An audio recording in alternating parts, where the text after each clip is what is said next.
दुर्व्यवहार कर रहे हैं लोग। बुरा व्यवहार बच्चों के लिए रो रहा हूँ, तुम्हारे बच्चों के लिए रो रहा हूँ, तुम्हारे बच्चों के लिए रो रहा हूँ मैं।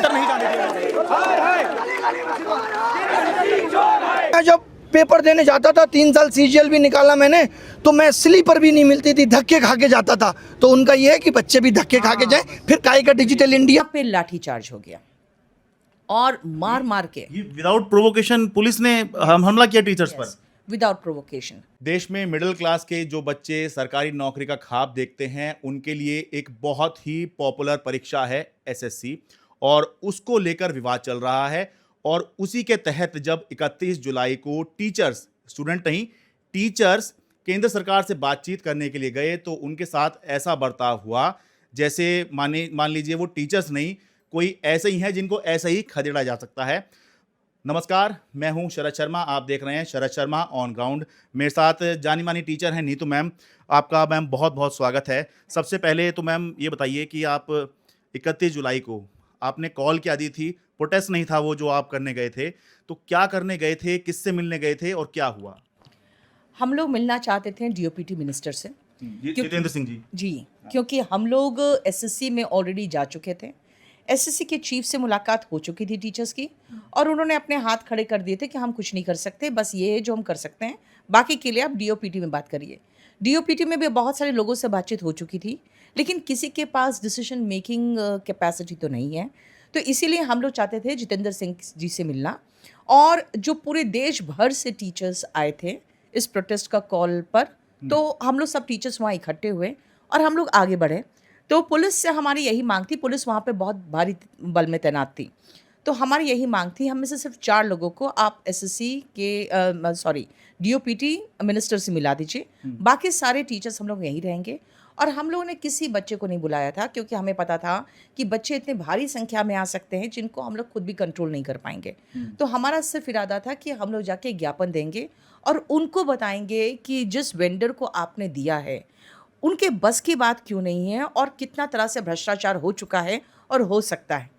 लेकिन पुलिस ने कहा कि हम लोग अभी बात कर रहे हैं 4 लोगों के लिए, अभी आप लोग नाम दीजिए, 4 लोग के आगे हम लोग मीटिंग फाइनल करेंगे। वहाँ जो एसएचओ थे उन्होंने ये बोलते रहे वो।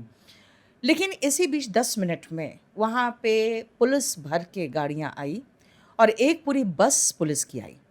उसके बाद उस बस वाले जो उतरे हैं, जो पुलिस वाले, उन्होंने मेरे बगल में एक टीचर खड़े थे, उनको इतनी बुरी तरह से चाटा मारा, बहुत बुरी तरह से, और उसके बाद वहाँ पे लाठी चार्ज हो गया और मार मार के विदाउट प्रोवोकेशन पुलिस ने हमला किया टीचर्स पर। Without provocation. हम सिर्फ कह रहे थे हमें डीओपीटी तक जाने दीजिए, या फिर हमें से 4 लोगों को जाने दीजिए, और नहीं तो हमारी मुलाकात करवा दीजिए, और हमारा ये जो है डिमांड कि खाली एक मीटिंग हमें करना है मिनिस्टर जी से।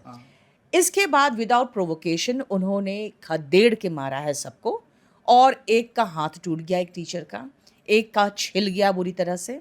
अच्छा, दूसरी बात है कि जो डंडे पड़े हैं तो उनके निशान जो टीचर्स के शरीर पे, मैं बिल्कुल किनारे, जैसे कहते हैं ना, स्टैम्पिड हो गया था। स्टैम्पिड में देखिए रिफ्लेक्स एक्शन होता है आपका, एक रिफ्लेक्स एक्शन जो होता है वो होता है किनारे तुरंत दीवार की तरफ लग जाओ, ताकि आप इस तरह से घसीटे ना जाओ, गिरो नहीं।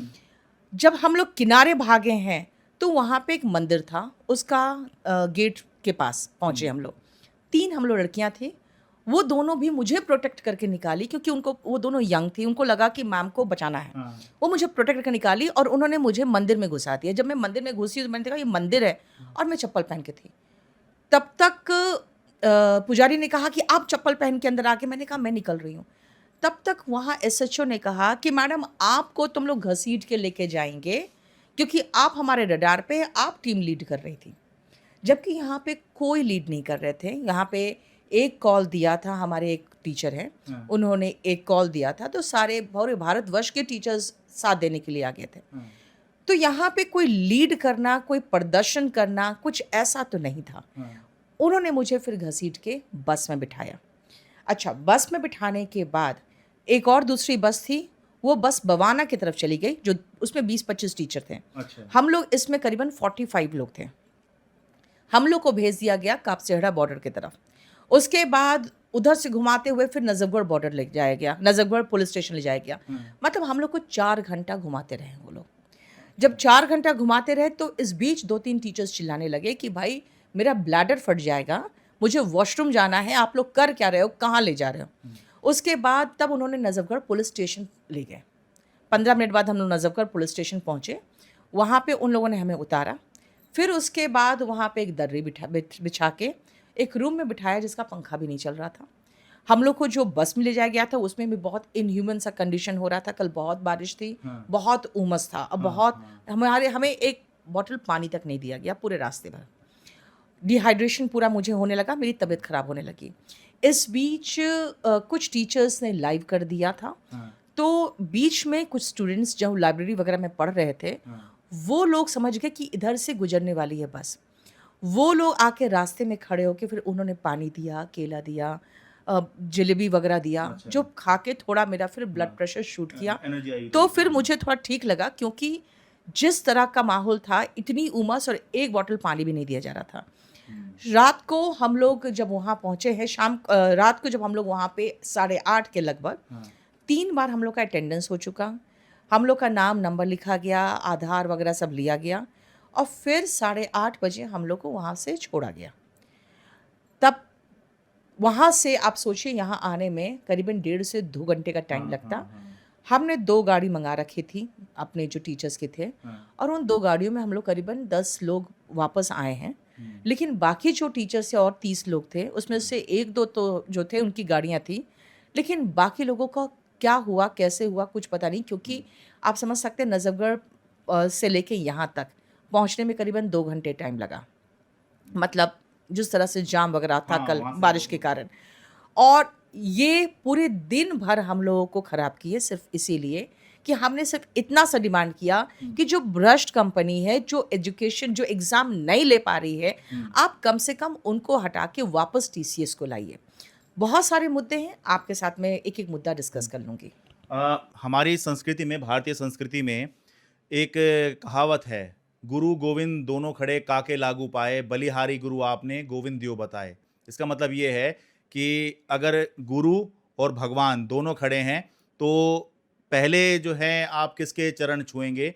गुरु के छुएंगे, क्योंकि गुरु ने ही आपको भगवान की महिमा बताई है, बताया है कि भगवान क्या हैं। तो गुरु को हमारे यहाँ ये उपाधि दी गई है, और गुरु के साथ में इस तरह का व्यवहार, क्या आप सोच सकते हैं कि इस तरह का व्यवहार शोभनीय है?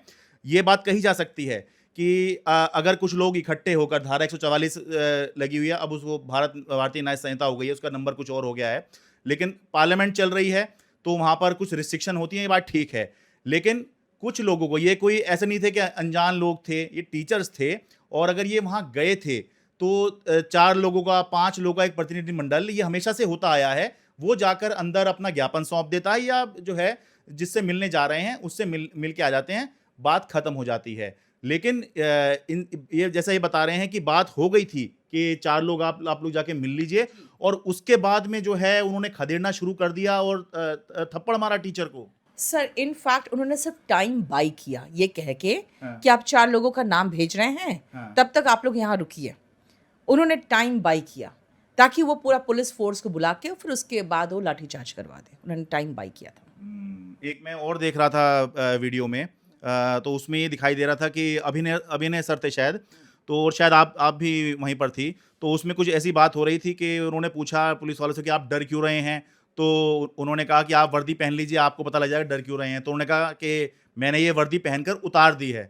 तो पुलिस वाले ने कहा कि अगर असली मर्द होते तो ये वर्दी आप उतारते नहीं। तो क्या इसका मतलब ये है कि पुलिस वाले ये कहना चाह रहे थे कि जो वर्दी पहनता है बस वही मर्द है, बाकी लोग मर्द नहीं है? मतलब ये किस तरह की बातें पुलिस वाले कर रहे हैं और टीचर्स के साथ में कर रहे हैं, बताइए। ये मतलब कहीं से भी ये जायज़ कहा जा सकता है क्या?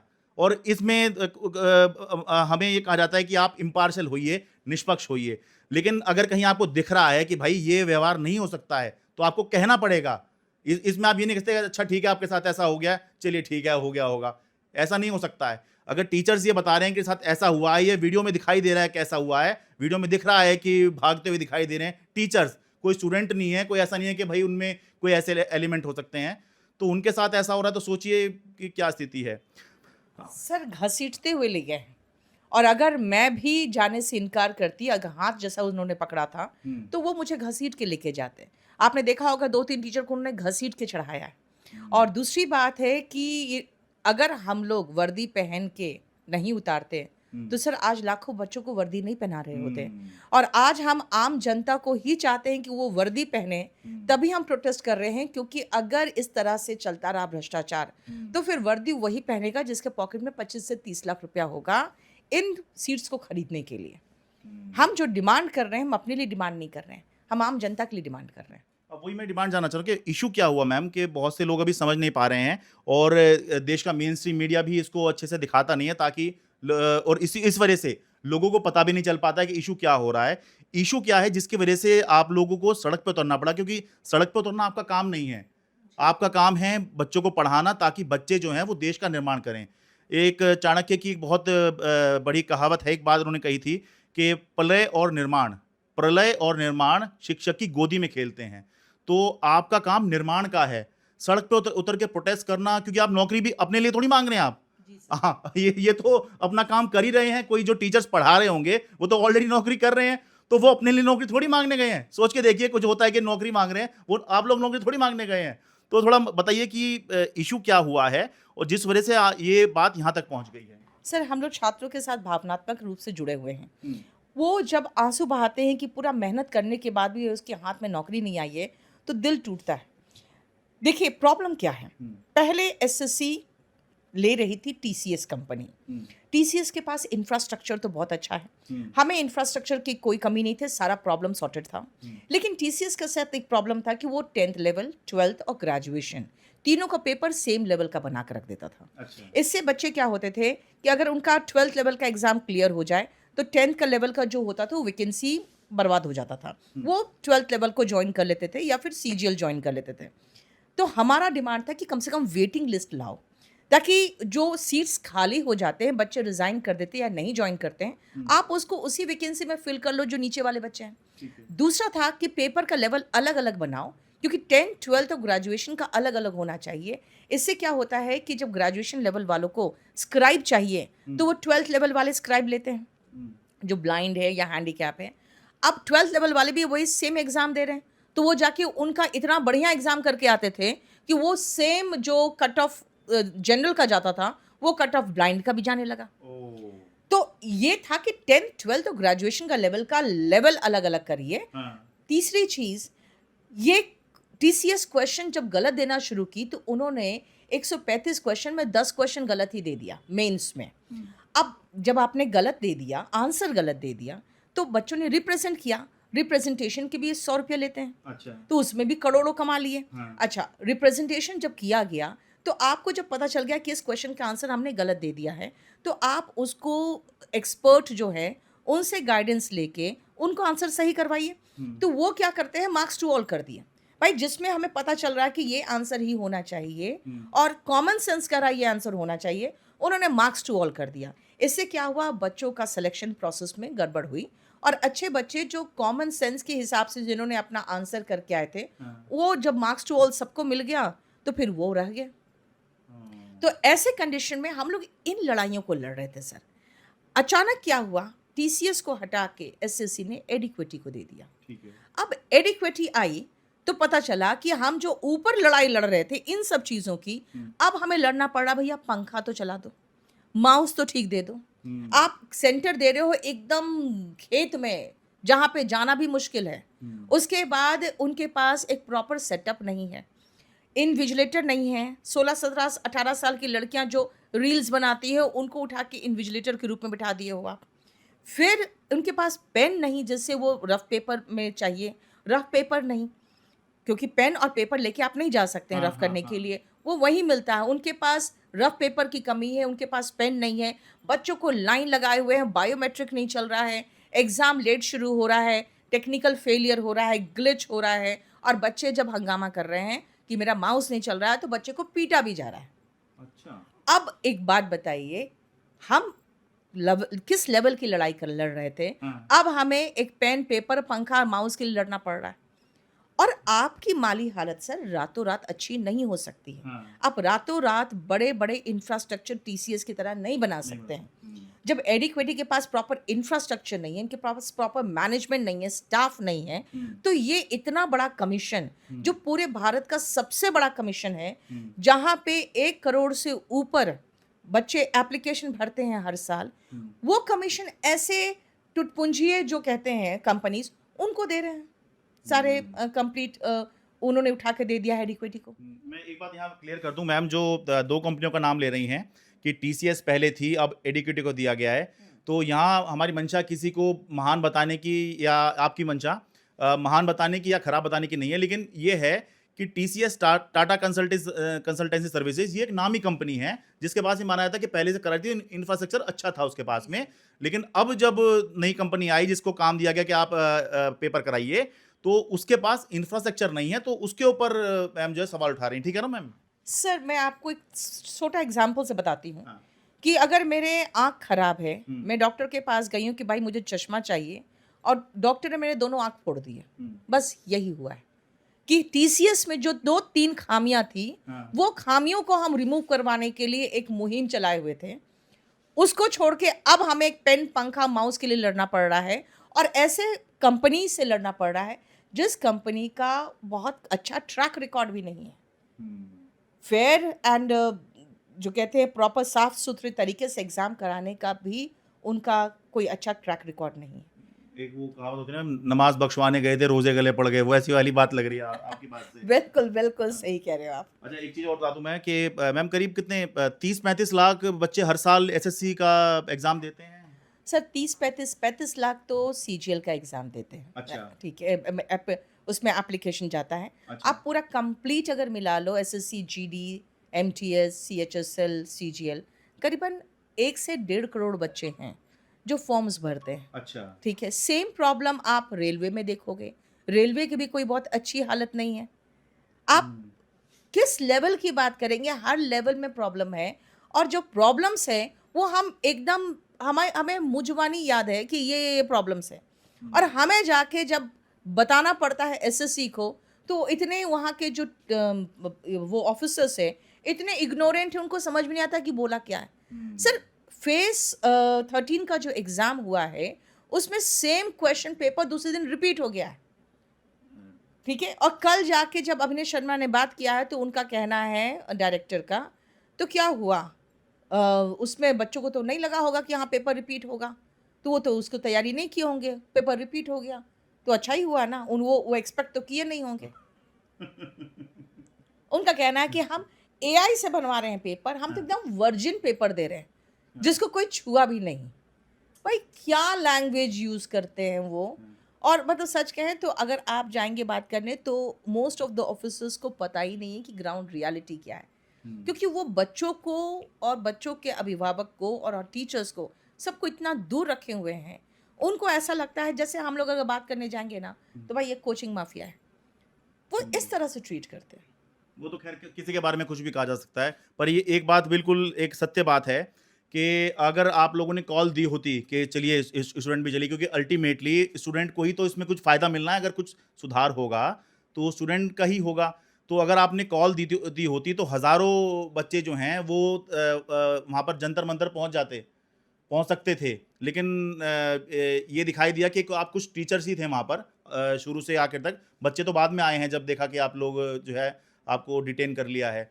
तो ये बात दिखाई दे रही है कि अगर मकसद इनका यही होता कि हंगामा करना है, सरकार के खिलाफ प्रदर्शन करना है, तो फिर तो बड़ी संख्या लेकर जाना चाहिए था, लेकिन उसमें स्टूडेंट्स को इन्वॉल्व नहीं किया गया, क्योंकि अगर स्टूडेंट को इन्वॉल्व करें, इतने सारे बच्चे पेपर दे रहे हैं, अगर लाखों बच्चे दे रहे हैं तो हज़ारों बच्चे तो प्रोटेस्ट के लिए आ ही जाएंगे। ये मुखर्जी नगर में ही हज़ारों बच्चे जो हैं पढ़ाई कर रहे होते हैं, उनको एक बार कहने की देर है कि भाई वहाँ चलना है, तो पहुँच तो वहाँ पर जाएंगे ही। तो ये हमें बात ध्यान रखनी चाहिए। अब मैम आगे क्या है, कल आप लोगों की बात हुई होगी, अब आगे कुछ टाइम बाय किया है, टाइम लिया उन्होंने, या क्या आगे कोई बड़ा प्रोटेस्ट आप लोग करेंगे अब? सर टाइम भाई कौन करेगा, जिनको हमसे मिलाना हो वो हमें अपॉइंटमेंट देंगे। हाँ। हम पर लाठियाँ नहीं चलवाएंगे, तो हमें कोई अपॉइंटमेंट नहीं दिया गया है। पूरे भारत से टीचर्स, सारे जितने जो हम लोग तैयारी कराने वाले टीचर्स हैं, वो आके दिल्ली कल से बैठे हुए हैं। उनमें से भी आधे टीचर्स थे जिनको हम लेके गए थे, हम लोग को अंदाज था कि भाई बहुत भारी भीड़ लेके नहीं जा सकते हैं, क्योंकि वो सेंसिटिव एरिया है और अभी मॉनसून सत्र चल रहा है। हाँ, पार्लियामेंट चल रही है। हाँ, तो हम लोग लेके नहीं जा सकते। उसमें से भी आधे टीचर्स थे हमारे साथ। अगर ये सारे पूरे भारत के टीचर्स अगर आह्वान कर देते कल 50,000 से ऊपर बच्चे जुड़ जाते हैं। लेकिन हमारा हंगामा करना मकसद ही नहीं था। हम तो सॉल्यूशन चाहते हैं, क्योंकि सर हम लोग भी कामकाजी हैं। हम लोग भी काम धंधा छोड़ के सड़क पे साल 1.5 साल तक प्रदर्शन नहीं कर सकते हैं। तो इसीलिए हमें था कि झटपट हमें बताया जाए कि भाई देखिए ये प्रॉब्लम है, हम आपको बता रहे हैं, इसका सॉल्यूशन बता दीजिए क्या है, बैठ कर डिस्कशन कर लेते हैं। आपको सॉल्यूशन भी चाहिए तो हम लोग दे देते हैं, लेकिन डिस्कशन तो करें। लेकिन हमें मीटिंग की टाइमिंग की जगह पे मिले हैं डंडे। और कल हम लोग को पता चल गया कि हम पढ़े लिखे जो यहाँ पे अभिभावक है, जो टीचर्स है, हमारी भी औकात कुछ नहीं है। हमारी औकात यही है कि आपके कांस्टेबल हमें खींचते हुए धक्के मारते हुए एक सड़क छाप बस में भरेंगे और 4 घंटे बिना पानी के घुमाएंगे पूरी दिल्ली, ताकि आपका सारा का सारा जितना जोश है वो ठंडा हो जाए और सारा एनर्जी निचुड़ जाए। उसके बाद 4 घंटे वो पुलिस स्टेशन में बिठाएंगे और फिर रात में आपको लगेगा भाई यहाँ से निकल जाए, कम से कम घर पहुँच जाए, क्योंकि घर में भी बाल बच्चे इंतज़ार कर रहे होते हैं। मेरी माँ कल बिल्कुल डरी हुई थी, दिन भर में उनकी तबीयत ख़राब हो गई। मेरा बेटा का आज एग्ज़ाम था और वो कल रात में 10 बजे के बाद पढ़ने बैठा है, क्योंकि वो 10 बजे तक वो टेंशन में था कि मम्मी आएगी कि नहीं आएगी। तो ये हालत है हम लोगों का। अब सोच के देखिए कि ये वो लोग हैं, टीचर्स वो होते हैं कि हज़ारों लाखों बच्चे इनके पैर छूते हैं, जब भी क्लास होती है पैर छूते हैं और बड़े गौरवान्वित महसूस करते हैं टीचर के पैर छू के। उनके साथ इस तरह का व्यवहार हो रहा, तो ये किस तरह की फीलिंग इनको आ रही होगी कि बताइए हम किस तरह के माहौल में हम बच्चों को पढ़ाते हैं, कितनी हमारी रिस्पेक्ट है, और जब हम बात करने गए तो हमारे साथ क्या हुआ है। एक और बात इसमें अंत में मैं कहूँगा कि ये लोग मांग क्या रहे हैं, बच्चे भी क्या मांग रहे हैं, टीचर्स भी क्या मांग रहे हैं। सिर्फ नौकरी थोड़ी मांग रहे हैं, कोई ये थोड़ी कह रहे हैं कि ये पेपर हुआ है और हमें उसमें आप पास कर दो या इसमें इतने नंबर दे दो। सिर्फ जो बेसिक इंफ्रास्ट्रक्चर है उसी को सुधारने की तो आप बात कह रहे हैं, यही तो बात है। सिर्फ basic infrastructure and fair selection process, बस हम लोग वही नौकरी मांग रहे हैं जो हम डिजर्व करते हैं और डिजर्व करके हम ले जा सकते हैं। अगर आपने प्रॉपर इंफ्रास्ट्रक्चर दे दिया, प्रॉपर मैनेजमेंट दे दिया और फेयर एग्जाम करा दिया, और कुछ नहीं मांग रहे। अब हम उन स्टूडेंट से ही जानते हैं जो असल में इस समस्या के भुक्तभोगी हैं, या जो ये शिकायत कर रहे हैं कि वो जब पेपर देने जा रहे हैं या जो पेपर का पूरा प्रोसेस है वो गड़बड़ है। अपना नाम बताइए आप। मेरा नाम स्वप्निल सिंह है। आपका पेपर हो गया है एसएससी का? मेरा कल ही पेपर हुआ है। ठीक है, कैसे हुआ पेपर? पेपर तो ठीक हुआ है, मतलब मेरे हिसाब से एग्जाम पैटर्न ठीक है। ठीक है, लेकिन बट है क्वेश्चन का कुछ, जैसे वो चाह रहा है इक्विडिटी जो टेंडर इस बार लिया है उसमें वो चाह रहा है कि बच्चों का जो माइंडसेट बना है कि 1 लाइनर आएगा या ये करंट आएंगे, ऐसे 1 लाइनर क्वेश्चन वो ना आए, थोड़ा पढ़ना पड़े। बच्चों को रीजनिंग की तरह दे रहा है। अच्छा। पूरे स्टेटमेंट दे रहे हैं, 2-3 स्टेटमेंट, उसके हिसाब से वो बेसिस बना रहा है कि आपका कौन सा स्टेटमेंट इसमें से सही होगा। तो थोड़ा लेंदी पेपर हो गया है, उसकी वजह से बच्चों को टाइम लग रहा है, टाइम टेकन थोड़ा हो गया है। और थोड़ा कुछ एक क्वेश्चन में, मेरे क्वेश्चन में ऐसा था कि मैथ में कि वो बोला था in the given figure, but उसने फिगर नहीं दिया, ये थोड़ा गलत था। और कुछ क्वेश्चन मतलब ऐसे थे कि वो ना TCS के सिलेबस में था, ना कहीं पे भी, ना 12th में हमने पढ़ा। वो मैथ में एक कॉन्सेप्ट था क्वार्टिलाइट डेविएशन, ना वो अभी हम लोग को पढ़ाया गया, ना कोचिंग में, ना सिलेबस में भी नहीं है इवन। अच्छा। TCS का जो जब सिलेबस आया था, जब SSC ने रिलीज किया तो TCS टेंडर था। अच्छा। उसने उसी हिसाब से सिलेबस रिलीज कर दिया, अब वो उसमें है ही नहीं। ये थोड़ी दिक्कत है सिलेबस को। अच्छा, ये लेकिन आपने लेंथी वाला तो चलो कोई इशू नहीं हो सकता, वो तो होता है, लेकिन आपने बताया कि ऑप्शन अलग अलग थे लेकिन ऑप्शन था ही नहीं जो सेलेक्ट करना था। ऑप्शन थे लेकिन फिगर नहीं। अच्छा वो ऑप्शन था, फिगर नहीं था। फिगर नहीं था, वो बच्चा कहाँ से सोचेगा ये कौन सा फिगर है, इस फिगर से हमें कौन सा बनाना है। अच्छा ठीक है, आप बताइए आपका क्या? जैसे अभी आपका हो गया है, होना है अभी? अभी हो गया नहीं, अभी होएगा। अच्छा बताइए सर। जैसे अभी भाई ने बोला कि जैसे अपने फॉलोइंग वाले क्वेश्चंस आ रहे हैं जिसमें से पिक्चर्स का बेस्ड होते हैं क्वेश्चंस, उसमें पिक्चर्स ही अवेलेबल नहीं है। तो जो बच्चा जो वहाँ पे स्टूडेंट है बैठा है वो क्या आंसर भरेगा?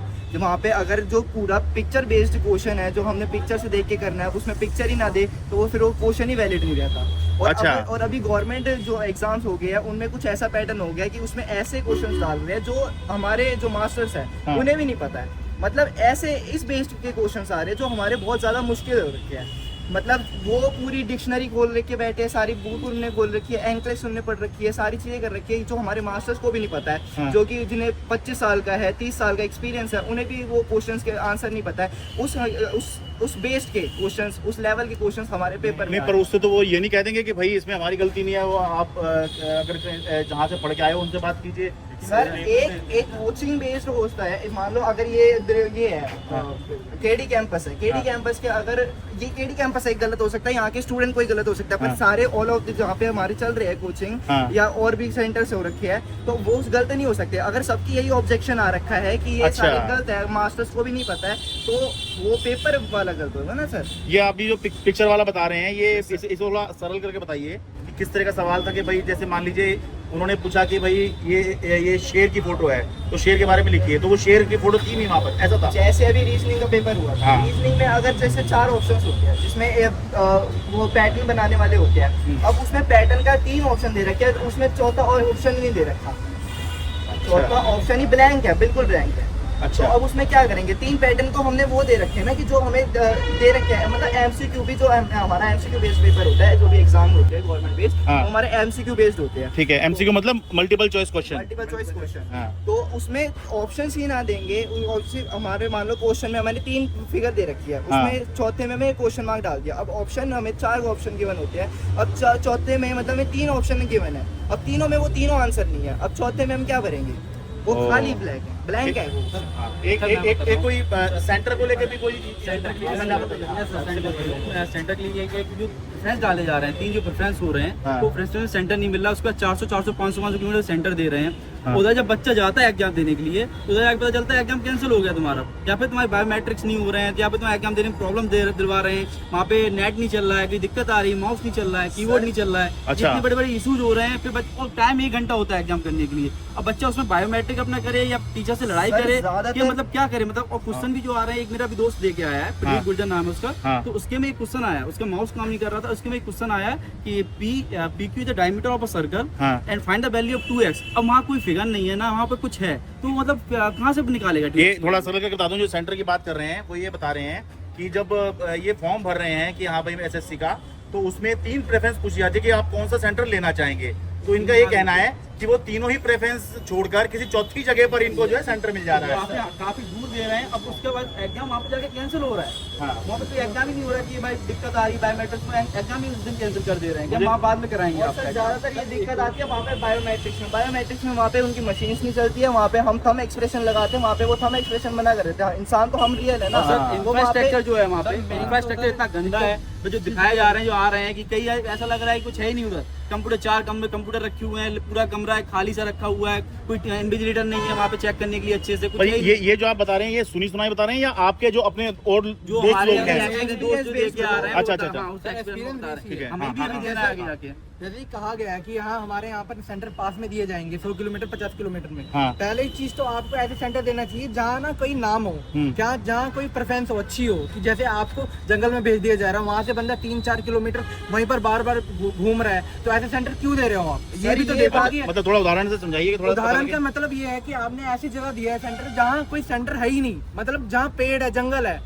वहाँ पर बंदा पहली बार जा रहा है। जैसे एक मेरा दोस्त है मेरठ गया था, है मेरठ इतना बड़ा तो है नहीं कि मतलब पूरा घूमने में पूरा दिन लग जाएगा, वो बंदा उसी सेंटर से 3 से 4 बार सामने गया, बट उसको सेंटर नहीं मिला। जब वो सेंटर भी गया तो उसने बोला कि भैया पेपर कैंसिल हो गया। तो आप ये सीधा बोल सकते हो ना कि पेपर कैंसिल हो गया है, आप ये भी कह सकते हो कि आप कि पेपर नहीं होगा। आप पहली चीज तो ये पहले ये देखिए कि आप 1-2 दिन पहले आप सेंटर मतलब एग्जाम डेट दे रहे हैं और उसके बाद डेट दे रहे हैं, आप कम से कम 1 महीना पहले देना चाहिए, क्योंकि टिकट और हर किसी को पैसा भी जरूरी होता है, क्योंकि बिना पैसे के आज की डेट में कुछ नहीं मिल सकता। आप 100 रुपए का फॉर्म भरवाते हैं, हाँ। उसके बाद आप सेंटर इतना दूर दे देते हैं और जाके एग्जाम कैंसिल हो रहा है, जो फेयर चार्ज लग रहा है फिर कौन कर रहा है? फिर एग्जाम कराओ आप नहीं करा रहे तो जो हमारा खर्चा हुआ है आने जाने का वो कौन कर रहा है भरपाई? हाँ। सर ये सबसे भी ज्यादा और इतना लंबा दूर जाते हैं, फिर इसमें इतना ज्यादा खर्चा हो जाता है हमारा, फिर कौन भरपाई कर रहा है? सर सबसे ज्यादा बड़ी दिक्कत हमें ये आ रही है, मान लो हमारा पेपर अभी 20 दिन बाद है, हमें कम से कम 20 दिन पहले पेपर का एडमिट कार्ड देना चाहिए, जाके हमें पता चले कि हमारा पेपर सेंटर कहाँ पड़ रहा है। हाँ। हमारा हम मान लो दिल्ली में है, हमारा ओडिशा में जाके पेपर दे रहा है, हमें रिजर्वेशन भी करवाना होता है, टिकट भी करवाना होता है, बहुत सारी दिक्कतें होती है उसमें। तो वहाँ पे भी हम जाके हम इतनी सारी, चलो हम वहाँ पे सेंटर कैसे भी ना कैसे करके पहुंच गए।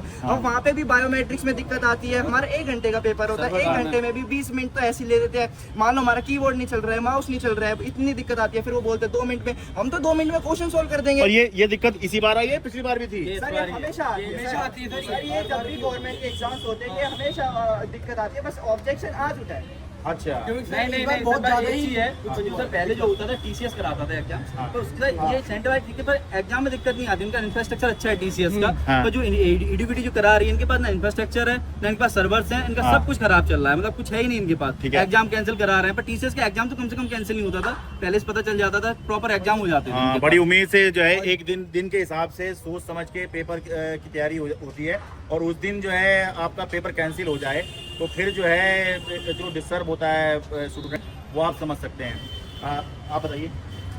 जैसा कि भाइयों ने बताया, आपका हो चुका पेपर है, अभी होना है? अभी होना है मेरा। अच्छा, वही सेंटर को लेके और जो आउट ऑफ सिलेबस आ रहे क्वेश्चन ही, मतलब कोचिंग वालों मास्टरों को ही नहीं पता कि क्वेश्चन आ कहाँ से रहे, बहुत बाहर से आ रहे मतलब, और इतनी प्रिपरेशन करके फिर भी क्वेश्चन नहीं फंस रहे, तो बहुत वो हो रहा है। इसमें सेंटर भी इतनी दूर दिए जा रहे हैं, मान लो मैं राजस्थान से हूँ, मेरा सेंटर आ गया चेन्नई, तो उस और फिर एडमिट दो दिन एडमिट कार्ड 2 दिन पहले दिए जा रहे हैं, तो टाइम लगता है यार में, सब चीज वो होती है, तो मतलब प्रॉब्लम बहुत। थोड़ा सा इसको उदाहरण से बताइए कि किसी का सेंटर उसने कहाँ मांगा था, कहाँ दे दिया? ज़्यादा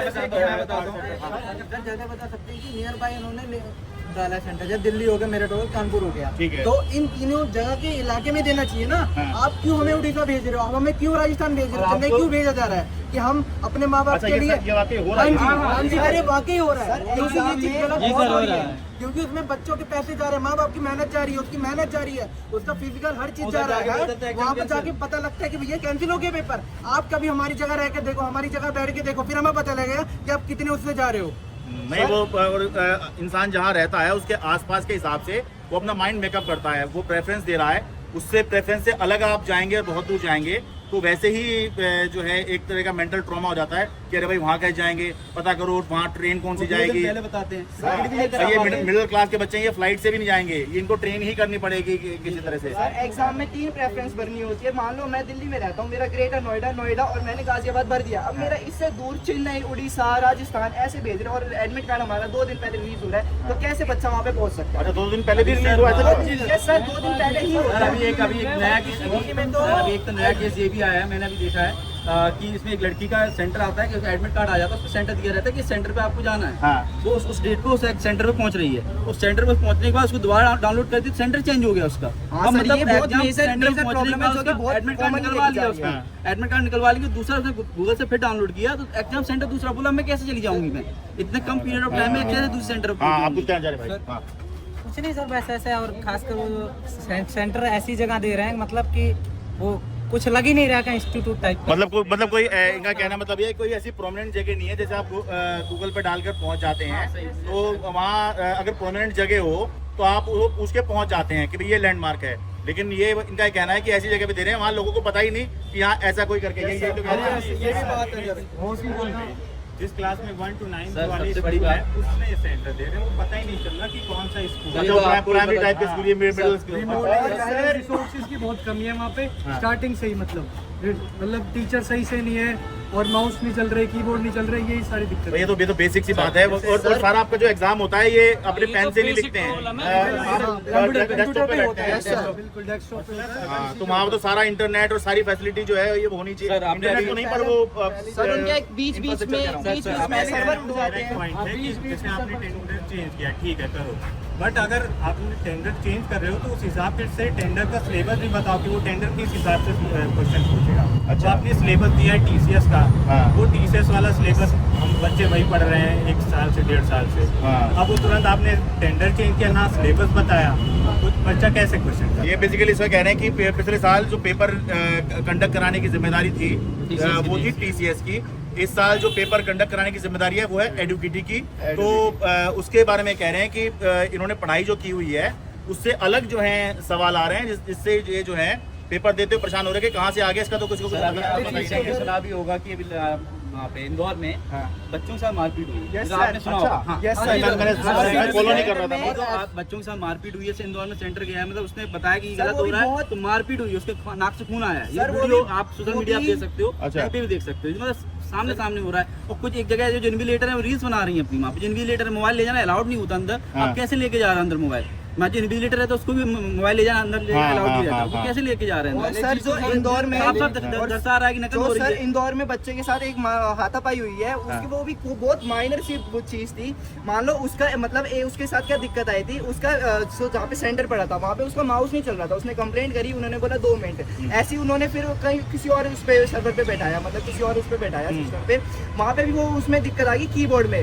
तब उसके इसी में ये पेपर के इधर उधर करने के चक्कर में 15 मिनट इसके यूं ही उड़ गए। जब उसने कुछ उल्टा बोला, सर देखो एक पूरी मेहनत लगती है, 1 घंटे का पेपर होता है, एक स्टेट से दूसरी स्टेट में कोई बच्चा पेपर देने जा रहा है, बहुत फ्रस्ट्रेटेड होता है, वो कैसे ना कैसे कर आ रहा है। एडमिट कार्ड भी तुम 2 दिन पहले रिलीज कर रहे हो, बहुत सारी टेंशन होती है दिमाग में, और उस टेंशन में बच्चा कुछ भी बोल सकता है, क्योंकि तुम गलत कर रहे हो, मान लो आप गलत कर रहे हो तो हमारा अधिकार है, हम आपको कुछ बोल सकते हैं। हाँ, नहीं और देखिए होता ये है कि उसका ये हाथापाई जरूरी इतना है। पैसा खर्चा करके, इतनी मेहनत करके जब ये पेपर देने जा रहे हैं और वहाँ पहुँचे हैं और इनका समय व्यर्थ हो, या ये लगे कि पहली बात तो मिल नहीं रहा था सेंटर, मिल गया है तो तरह तरह की समस्याएं आ रही हैं, तो कोई भी जो स्टूडेंट है वो अपना आपा खो सकता है, और संभव है कि इस वजह से हाथापाई की नौबत आ रही है। सेंटर भी इतने डेप्थ में जा रहे हैं जहाँ पे कोई कन्वेंस नहीं है, मतलब हमें वहाँ पे जाके हम मान लो दूसरी स्टेट में पहुँच गए, अब हमें पूछना पड़ेगा कि कोई एग्जाम पैटर्न चेंज हो जा रहा है बार-बार।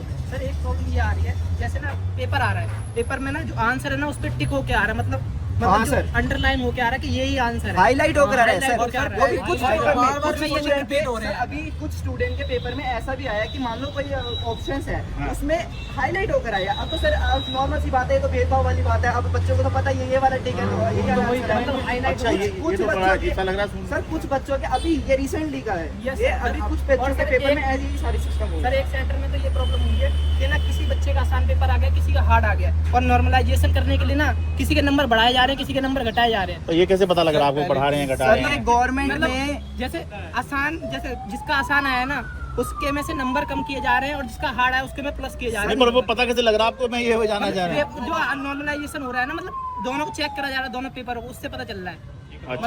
मतलब एक क्योंकि मैंने उसकी जानकारी नहीं, इसलिए मैं पूछ रहा हूँ। एक शिफ्ट में हार्ड आ रहा है, एक में सर हम normal आ रहा है। एसएससी वाले बच्चे हैं। एक मिनट भाई। मेरा एक क्वेश्चन है सीधा शिक्षा मंत्री और बीजेपी सरकार से। सर हम कल प्रोटेस्ट के लिए गए थे वहाँ पे, तो वहाँ पे जो है पुलिस वाले सीधे लाठी लेकर के हम लोग को दौड़ा रहे थे, सीधे दौड़ा रहे सर थे। हम आतंकवादी तो नहीं है, हम अपना अधिकारी मांग रहे हैं। सर लोग को पहले मैम लोग को तो बस में बैठा लिया, उसके बाद ठीक है 2-4 सर हमारे साथ थे, मतलब जो बड़े मतलब बड़ी इंस्टीट्यूट में पढ़ाते हैं सर, उनको आप दौड़ा रहे हो लाठी लेकर के। ठीक है, चलिए ठीक है, वो प्रोटेस्ट करने के लिए, हम भी वहाँ पे सर प्रोटेस्ट करने के लिए थे सर, समझ लिए लाठी खींच के आ रहे थे, तो हमको तो वहाँ से भागना पड़ा। सर मेरा ये कहना है बीजेपी सरकार से कि मतलब सर क्या डायरेक्ट मतलब कोई भी प्रोटेस्ट करने के लिए आया है पढ़ाई के लिए, कोई चीज के लिए, तो आप सीधा लाठी चार्ज करो। ये कौन से लॉ में लिखा है कि स्टूडेंट को ऊपर सीधे लाठी चार्ज किया जाए? हाँ, वो तो टीचर ही शिकायत कर रहे हैं, टीचर शिकायत कर रहे हैं, उन्हें मारपीट हुई है। वो इतनी बड़ी हस्तियां हैं, वो इतने लोग को नौकरी, वो उन्होंने खुद वर्दी पहन के उतार दी सर। जो आप कांस्टेबल होकर के उनको लाठी मार रहे हो सर, वो बड़े इंस्पेक्टर सीपी क्या बन करके वो उन्होंने अपनी वर्दी उतार दी, वो सिर्फ बच्चों के लिए पढ़ाने के लिए, और वो प्रोटेस्ट कर रहे हैं, आप उनके ऊपर लाठी चार्ज कर रहे हो, बच्चे के ऊपर लाठी चार्ज कर रहे हो। सर यहाँ दिल्ली में करीब 2 से 3 लाख बच्चे करीब एसएससी की तैयारी करते होंगे। सर अगर 2-3 लाख बच्चे इकट्ठा हो गए तो यहाँ की दिल्ली पुलिस संभाल लेगी उन 2-3 लाख बच्चों को? अभी तो सारे इकट्ठा नहीं हुए, कल को सारे इकट्ठा हो जाएंगे तो क्या संभाल लेगी दिल्ली पुलिस? नहीं संभाल पाएगी। अभी 2-3 हजार बच्चे कल थे, उनको आप मिल के दौड़ा के मार रहे हो, अभी बच्चे को आप पकड़ रहे हो, तो बच्चे अभी डर रहे हैं इसलिए कि भाई वो यहाँ पढ़ने आए हैं, माँ बाप उनके यूपी में है, किसी के राजस्थान में है, तो यहाँ पे पकड़ जाएगा तो कैसे छूटेगा? क्या है अभी सारे बच्चे इकट्ठे हो गए, मार कुटाई को उतारू हो जाएंगे, क्या होगा? पुलिस वाले को मारेंगे या वो जेल जाएंगे, क्या होगा उनका? अब जैसे मेरा दोस्त ही पेपर देने गया था सर, हाँ मैं भी उसके साथ गया था, कानपुर सेंटर गया था सर। पहले तो माउस में गड़बड़ी आई, ठीक है, मेरा फ्रेंड बाहर आके उसके बाद उसका सिस्टम 3 बार ऑफ हुआ, 3 बार सिस्टम ऑफ हुआ सर। अब वो उसकी जगह चेंज करा के पेपर करवाया गया। उसके बाद कीबोर्ड की भी एक बटन नहीं काम कर रही थी, वो जब शुरू में कर रहा था उसकी, चलिए कोई बात नहीं सर अब बताइए कि क्या क्या कहें इसमें, बताइए 3 लड़के का करीब 10 मिनट खराब हुआ, 15 मिनट खराब, इतने में करीब 10 क्वेश्चन कर लेता। सर 10 क्वेश्चन अगर छूट जा रहा है तो सोचिए 3 नंबर का 2 नंबर का एक क्वेश्चन 20 नंबर छूट गया, वो तो cut off list merit list से ऐसे ही बाहर हो गया। वो वैसे मानसिक दबाव में आ गया, Yes, वो sir, वैसे वो तो नॉर्मल ऐसे ही जो बाहर कर सकता है वो भी नहीं कर पाएगा बेटा। Yes, sir, तो अब बताइए आप इसमें बताइए कैसे क्या। मेरा शिक्षा मंत्री और बीजेपी सरकार से सीधा ये है कि वो एसएससी के जो भी मिनिस्ट्री या तो जो भी मतलब उसमें कार्यकर्ता हो वो सीधे हमारे सर लोग से मिले, या नीतू मैडम है, ये जो भी सर और बड़ी बड़ी हस्तियाँ कल गई थी वहाँ पे, आदित्य रंजन सर और जो भी हैं उन सबको, उनमें से 5-6 लोग को इकट्ठा मतलब अपने ऑफिस में बुलाएं, उनसे सीधे पूछे, सब भीड़ को मत बुलाएं, सीधे 5-6 लोगों के पास डायरेक्ट मैसेज किया जाए या कॉल किया जाए, आप 5 मेंबर आइए, हमसे ऑफिस में मिलिए और सीधा उनसे मिला जाए और अच्छे से सॉल्यूशन दिया जाए। कल और जैसे जो भी हो, प्रोटेस्ट वो सर कल जैसे हम प्रोटेस्ट में गए थे, हम आतंकवादी तो नहीं, हम बहुत पीसफुली वहाँ पे कर रहे थे प्रोटेस्ट, और वहाँ पे वो बच्चों के ऊपर लाठी चार्ज कर रहे हैं, यहाँ तक कि वो टीचरों के भी ऊपर भी कर रहे हैं, जो कि इतनी बड़ी हस्तियाँ हैं, और उन्हें बस में घुमा के 3-4 घंटे ऐसे घुमा के रात में उन्हें रिलीज करा जा रहा है। ये कौन सा लो है? सर ये पहले बताइए आपकी, आप मतलब 8-8 दिन 10-10 दिन पहले एग्जाम पैटर्न चेंज कर दे रहे हैं, तो बच्चा कैसे करेगा पेपर है? पहले आप ये बताइए एग्जाम पैटर्न चेंज करके फिर उसके बाद आप फिर हम सब इकट्ठे हो रहे हैं तो उसमें लाठी चार्ज करी जा रही है, लाठी चार्ज करने के बाद फिर आप ये कह रहे हैं कि आप इकट्ठा नहीं होंगे, तो हम इकट्ठा नहीं होंगे तो हम अपने अधिकार के लिए कैसे लड़ेंगे हैं? अब ये बताइए आप हैं। फिर उसकी दूसरी चीज, आप इतनी बड़ी बड़ी टीचरों को मार रहे हैं जिन्होंने ऐसी वर्दियां उतार के कितनी बारी छोड़ रखी हैं, फिर उन्होंने इसलिए करा है क्योंकि हमारा देश आगे बढ़ जाए और विकसित हो जाए और हर एक गरीब बच्चों को सरकारी नौकरी मिल जाए। आप उनको मार रहे हैं जो आज के बच्चों जो 1000 2 हजार बच्चों को पढ़ाते रहे हैं, और उसमें जो ऐसे बच्चे हैं, ऐसे पुलिस वाले हैं जो उनको पढ़ के बने हुए हैं और आज अपना अच्छा कमा रहे हैं, तो उनको मार रहे हैं। क्या मिलेगा इससे आपको? है कुछ नहीं मिलेगा आपको, बस आपको जीरो मिलेगा। मेरा सर प्रश्न ये है कि 600 रुपए फॉर्म की फीस है, फी जो पेपर था, 600 रुपए फॉर्म की फीस थी, में लिखा आता है कि बाद में रिफंड कर देंगे, रिफंड होता नहीं है वहाँ पे, घोटाला सर स्टार्ट में हो जाता है। वो तो छोड़िए सर, मेरा कहने का मतलब 600 आपने लिए, चलिए पेपर कराए, इतने गंदी तरीके से पेपर हुआ है, कोई इंफ्रास्ट्रक्चर नहीं था, कुछ भी अच्छे से नहीं था। 600 किस बात का ले रहे हो? करप्ट है, पूरा करप्ट कर दे रहे हैं उसमें के बीच के लोग पैसा। मेरा पेपर, चलिए आप अपनी बात रखिए फिर खत्म करूँ। मेरा पेपर था ग्रेड 13 का, सिलेक्शन पोस्ट ग्रेड 13 ये एसएससी का ही? एसएससी का 24 तारीख को। अच्छा, मेरा एडमिट कार्ड का मैसेज आया मेरे पे 22 तारीख की रात को। पेपर किस दिन था? 24 तारीख को। 24 तारीख को पेपर था आपका? 22 ये 24 जुलाई। और मैं एडमिट कार्ड का मैसेज कब आया आपको? 22 तारीख की रात को 8 बजे के आसपास मैंने एडमिट कार्ड डाउनलोड करा। मैंने प्रेफरेंस डाली हुई थी दिल्ली, मेरठ और नोएडा। मेरा सेंटर गया देहरादून। दिल्ली, मेरठ, नोएडा 3 प्रेफरेंस इनसे पूछी गई थी। पहली बात तो इनका एडमिट कार्ड 24 तारीख को पेपर है, 22 तारीख को आया। 3 प्रेफरेंस रात को 8 बजे, तो 22 तारीख की खत्म ही समझो, 23 को ही आया फिर तो एक तरह से, ठीक है। और प्रेफरेंस देके इन्होंने क्या डाली है? दिल्ली, नोएडा, मेरठ, ठीक है। और इनका सेंटर पड़ा है देहरादून में। सर यही दिक्कत मैंने आपको पहले बताई थी। सर आपको कहाँ से बस मिलेगी, कहाँ से क्या मिलेगा? सर वही तो पेपर नहीं दे पाए फिर आप? दे ही नहीं पाया सर, ये दिक्कत बहुत मेजर आ रही है। एडमिट कार्ड भी 2 दिन पहले रिलीज हो रहे हैं, कम से कम हमें कन्विंस करने के लिए वहाँ पे हमें 20 दिन पहले तो एडमिट कार्ड रिलीज करें, वहाँ पे हमें बहुत ज्यादा दिक्कत आ रही है। एडीबीटी आरोप लगा रही है कि इतने पैसे में सिर्फ इतना होगा, तो कहीं ना कहीं सरकार पैसे बचाने के चक्कर में टीसीएस के आधे पैसे में इसको यहाँ पे वेंडर देती है, तो यहाँ पे पैसे बचाने के चक्कर में भी बहुत सारी दिक्कतों को मतलब जन्म दे रहा है। नहीं, ये क्या लॉजिक है कि इतने पैसे में तो इतना ही होगा? तो आप पेपर ले रहे हो या यहाँ पर जो है पैसा इकट्ठा करने के लिए घूम रहे हो? हाँ, ये आप सरकार और आप आपस में बात करें, फिर उस हिसाब से सरकार जो है फिर फॉर्म वॉर्म का जो रखना है वो रखे। सरकारी नौकरी की बात हो रही है यहाँ पर, या पैसा इकट्ठा करना है? जब हमें अपना फॉर्म भरते हैं तब भी हमारा रिफंडेबल लिखा आता है कि ये हम फॉर्म भरते हैं के बाद हमारा रिफंड हो जाएगा। करप्ट तो वहाँ से स्टार्ट हो जाता है, करप्शन तो हमारा रिफंड होता ही नहीं है वो मनी। हम मान लो हमारा 600 रुपए का कोई फॉर्म भरा है, हमने 600 रुपए, हमें पता है कि 600 रुपए बाद में देंगे, बट वो बाद में आते नहीं है, करप्शन तो वहीं से स्टार्ट हो जाता है। और ये अभी से नहीं, तो बहुत पहले से चला आ रहा है, बस आज सवाल उठा है। और जब सवाल उठा तब टीचरों पे डंडे लाठी चार्ज हुई है। तो सर ये कोई लॉ नहीं कहता कि टीचर को पढ़ाते हैं सर, जो वहाँ पे कांस्टेबल है, पुलिस वाले जो वहाँ पे लाठी चार्ज कर रहे हैं, पुलिस वो टीचरों पे चला रहे हैं, वो भी तो किससे पढ़ कर आए हैं, अपने गुरु पे चला रहे हैं। तो सर वो एक जो पुलिस वाले जो चला रहे हैं वो तो सर साफ सीधी बात है, वो गलत है। मेरी प्रॉब्लम ये है, मैंने रेलवे का फॉर्म भरा था 2024 में, 2025 हो गई, सितंबर में भरा था 2024 में, 2025 हो गई, सितंबर आने वाला है, अभी तक उस पेपर की डेट नहीं आई मेरी, 1 ईयर हो गया। फिर इतना टाइम हम पेपर लगने में लगता है, फिर रिजल्ट आने में इतना टाइम लगता है, तो 2 साल ऐसे बर्बाद हो जाते हैं। क्या तैयारी करें, क्या पढ़े सर, लगता है क्या पढ़े, क्या 1-1 साल का गैप हो जाता है, 1.5 साल गैप हो जाता है, लड़का भी ज्यादा छोड़ा दूसरे एग्जाम में लगते हैं। क्या करना है उसके मामले में? बस जो टीचर को मार के क्या मिल रहा है लोग से, तो हमारे पॉइंट रख रहे हैं, अच्छाई के लिए रख रहे हैं। सर इसमें एज का भी है। मान लो अगर एक पेपर में 18 से 26 की एज है, अब मान लो जो 26 साल का बंदा है, 25 साल का बंदा है, उसका लास्ट अटेम्प्ट है, अब उसमें ये सारी दिक्कत आ रही है, तो वो तो सर उसकी मेहनत तो सारी बर्बाद होगी। ऐसा हुआ है, मेरा एक ऐसा ही होता है मेरा सर। एक दोस्त है, उसकी एज मतलब 26-27 साल है, वो पेपर देने गया, उसका लास्ट अटेम्प्ट था, ठीक है, और उसका भी कीबोर्ड और माउस में दिक्कत की वजह से उसका पेपर ही छूट गया। अब वो ना बंदा रो रहा है, उसकी जिंदगी बर्बाद है, अब वो पेपर नहीं दे सकता वाला। सर उसने इतनी मेहनत करी है, 6-7 साल उसमें लगाए हैं, 18 से 26 वो वहाँ तक पहुंचा है, उसका चलो मान लो नहीं हुआ, अब वो लास्ट अटेम्प्ट तो देगा ना। अब उसमें ये सारी दिक्कत आ रही है, उसका लास्ट अटेम्प्ट भी रह रहा है, तो फिर सारी दिक्कत तो यही है ना। नहीं ठीक है, आपने अच्छी बात बताई, तो मैंने पूरा वो आपको दिखाया। अब आप खुद फैसला कर लीजिए, जो बात कही जा रही है कि ये जो सवाल उठा रहे हैं, ये कहीं से भी अगर आपको नाजायज़ लगें तो बताइएगा। मुझे तो इनकी बात नाजायज़ नहीं लग रही है, सरकार को इनकी बात सुननी चाहिए। और जो ये सुधार कह रहे हैं, सुधार क्या मांग रहे हैं? ये बेसिक सी तो बात कह रहे हैं कि 24 तारीख को पेपर है और 22 तारीख को आपका जो है एडमिट कार्ड आ रहा है, तो आप कैसे तो पेपर देंगे? आप जो प्रेफरेंस बच्चे मांग रहे हैं पूछी जा रही है, वो छोड़कर आप कहीं और उनको भेज दे रहे हैं, तो कैसे ये पेपर दिया जाएगा? और बता रहे हैं फिर वहाँ पर माउस नहीं चल रहा, काम नहीं हो पा रहा, बायोमेट्रिक्स नहीं चल रहे। तो ये बेसिक सी समस्या है, सरकार को तुरंत ही जो है इन पर संज्ञान लेकर कार्रवाई करनी चाहिए। ये लाठी वाठी चलाने से या भगा देने से काम नहीं चलेगा। और सेंटर बहुत ज्यादा रिमोट लोकेशन में पड़ रहे हैं, मतलब वहाँ के जो लोकल लोग हैं उन्हें भी नहीं पता सेंटर कहाँ पे, आप घूमते रहो सेंटर कहाँ पे। सर प्रूफ ये मेरे, देखो मैंने ये अपना फार्म भरा था 2024 का है, 10वां महीना वो आने वाला है, अभी तक पेपर की कोई डेट नहीं आई, और पेपर आगे बढ़ते जा रहे हैं, ऑल पेपर कैंसिल हो गया तो आगे बढ़ गए पेपर। अब बताओ कब होंगे ये पेपर? ठीक है, बहुत शुक्रिया। दिल्ली से अपने कैमरा सहयोगी अमन कुमार के साथ मैं शरद शर्मा।